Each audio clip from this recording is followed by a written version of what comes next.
Let's pray. Heavenly Father, teach us what it means that you love mercy and not sacrifice. In your holy name, amen. My neighbor loves to barbecue, and he takes it very, very seriously. None of that gas grill stuff. Nope. Charcoal with Chiave, and Chiave basically is the equivalent of the mainland mesquite. Puts a whole new flavor on it. And by the way, when he's ready to crank up the grill, he's got a flamethrower. You'll be sitting there reading or just thinking, and all of a sudden you hear this whoosh like a jet engine starting. And I'll be honest, like Pavlov's dog, I've been known to start salivating at that point because I know that within about a half an hour, the most amazing smells are going to come wafting in as I smell the sacrifices of Thanksgiving being offered in his backyard. We are not the Christian church. We are the Judeo-Christian church, and this is very important. Pentecost is not the birthday of the church. It's the celebration of the new covenant promised and fulfilled in Jesus. The church started in the Garden of Eden when God and Adam and Eve used to go for walks in the cool of the evening. Our church must date back to the beginning of time, or else it is not the church. Now, much of our worship is centered around things that are no longer part of our culture or society. And some of these things, by the way, have long been gone for thousands of years. I mean, each Sunday, you sit and listen to stories about kings and battles and temples and magi and servants. Now, you very probably quickly reimagine it as presidents and wars and churches and astronomers and the working class.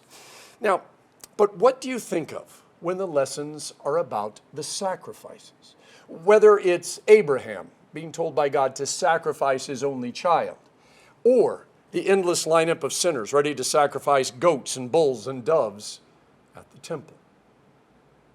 For most of the Old Testament, the people did not have money. They had salt, gold, precious jewels, but money as we know it didn't come along until about 650 BC when the Turks and the Chinese began printing coins with a declared value. The Romans, by the way, at the time of Jesus, had the denarius, which is a day's wage. So what is the purpose of an offering? Well, the first known offering took place in the book of Genesis. Moses writes, "In the course of time, Cain brought some of the fruits of the soil as an offering to the Lord, but Abel brought fat portions from some of the firstborn of his flock. The Lord looked with favor on Abel and his offering, but on Cain and his offering, he did not look with favor." Now, the first thing to note, there's no specific command written down or mentioned by Moses about Cain and Abel needing to bring forth offerings. Now, this is all taking place before the law is given. So why did Cain bring something and then Abel follow up? Now, the next verse shows God may have had a conversation with Cain and Abel and probably Adam and Eve. There's also this natural response that we have to thank someone who has blessed us. Now, Cain brought some of the fruits of the soil, while Abel brought fat portions from the firstborn of his flocks. God not only looks at the actual offering, but he very specifically looks at the heart of the one giving the offering. This is important. Jesus tells the disciples that the old woman who gave literally half a cent in the offering, her gift was greater than all of the rich who put in tons of money and gold into the offering that day at the temple. Why? Her heart. Now, Cain gets angry. Again, an issue of the heart. God says, if you do what is right, will you not be accepted? But if you do not do what is right, sin is crouching at your door. It desires to have you. You must learn to master it. Cain instead decides it's easier to just kill his brother. Somehow that's going to make everything okay. One of my favorite parts of the movie Finding Nemo is when the seagulls are all running around going, mine, mine, mine, mine, mine. I love it because it tells the terrible truth about us humans. We are a possessive people. And yet we also want people to think well of us. We're caught in the tension of sacrifices. Thousands of years later, St. Paul in 2 Corinthians 9 said, "Each of you should give what you have decided in your heart to give, not reluctantly or under compulsion, for God loves a cheerful giver." Every gift needs to be from the heart, which is why they are called sacrifices. For most of us, we don't have so much money that an offering does not impact our budget. And let's face it, there are always things that we either need or want. And so giving to the church or another charity really is a sacrifice. There were at least 5 kinds of sacrifices in the Old Testament: burnt offering, grain offering, peace offering, sin offering, trespass offering, They go by a little different names when you look them up. Most of the offerings served a dual purpose. It was a formal process to both acknowledge sin and receive forgiveness. But it also provided for the upkeep of the temple and to take care of the priests. Several of the offerings provided food for the priests, and others, by the way, brought together the entire community for a feast. One of the most important sacrificial concepts in the Old Testament was the year of Jubilee. The temple and each family set aside enough of everything they needed in order to take an entire year off. It wasn't a year to party, it was a year to heal. Let the land recover, restore property to the original owners, and heal families and relationships. But in order to make it work, there was going to have to be a tremendous sacrifice on everyone's part. See, when Jesus said, go learn what this means, I desire mercy, not sacrifice, he was offering the church leaders at that time a reformation moment, and they rejected it. Sacrifice was for the common person, they thought, not the religious elite. God was angry, and he was vengeful, and he wanted more and more and more, which, strangely enough, all that more wound up in the pockets of the priests. In Luke 20, the parable of the tenants, we see a whole sacrifice and offering system, and it all gets played out before us. God creates the perfect vineyard, puts everything it needs, the best of the best, and we move in, taking full advantage of it.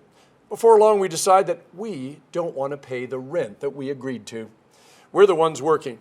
Everything should belong to us. And so when God asks for the rent money, we not only say no, but we kill the people that he sent to collect the rent. And then in a prophecy of what's to come, when God sends his son, saying, surely they will, respect my son, we kill him too. Believing now that God will leave us alone, the vineyard is ours, and we get to live happily ever after. Nothing is free. Everything costs something. And the moment that we start thinking that everyone else has to pay, but not us, we've lost situational awareness, and we begin spiraling out of control. If there is no heaven and nothing after this life, then I'll be honest, who cares? If there is no God and we get to make the rules, look out, because we have permission to crush and step on everyone around us without fear or hesitation. We're actually beginning to see this more and more as not only people deny the existence of God, but they actually believe that they aren't responsible to anyone except themselves. It's winner take all, and they fully intend to win. But if there is a heaven and something after this life, we would be fools to believe that it's just going to take place by accident. That there isn't something we need to know or do before we receive it. In the Garden of Eden, God gave Adam and Eve a hint of how redemption and restoration were going to work after the sin. Immediately after their sin, God sacrificed an animal to make clothes for them. Something had to die to cover up their nakedness, both in the body but also in the soul. The first specific law of sacrifice is Exodus 20, verse 24, where God says, make an altar of earth for me and sacrifice on it your burnt offerings and your fellowship offerings, your sheep, your goats, and your cattle. And the law was simple. If you sin, something has to die, or else you have to die. And it didn't take a genius to figure out that it was better that the animal died, unless, of course, you were the animal. But animals were not enough to pay for all the sin, no matter how many sacrifices were offered.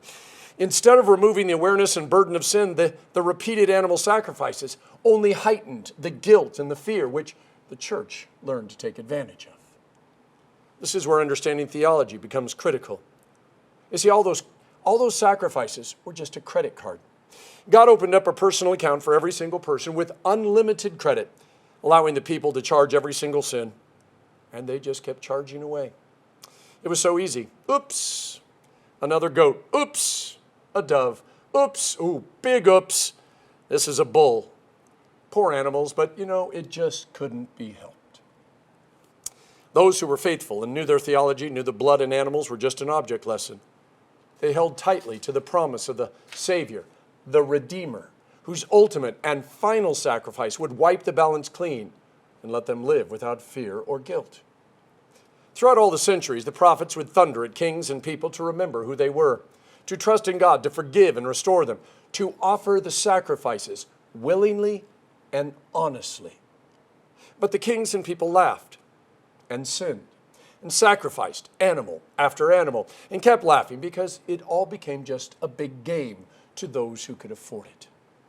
And we're mixing metaphors here, but the nation and the church kept cutting off more and more of themselves until all that was left was an ugly stump where a beautiful and vibrant tree once was. But God is a God of resurrection. Long before Jesus showed up, the prophet Aiea said a green branch was going to grow out of that dead stump, which also means, by the way, out of all those dead sacrifices, life would come. For those who try to say God didn't give his people enough chances or provide enough clues as to what was going to happen, let me take you to Solomon's temple for a quick tour.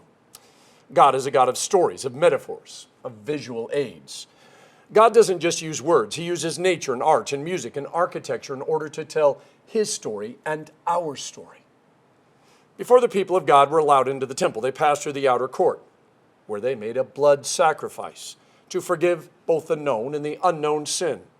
Then they had to wash themselves in a big basin.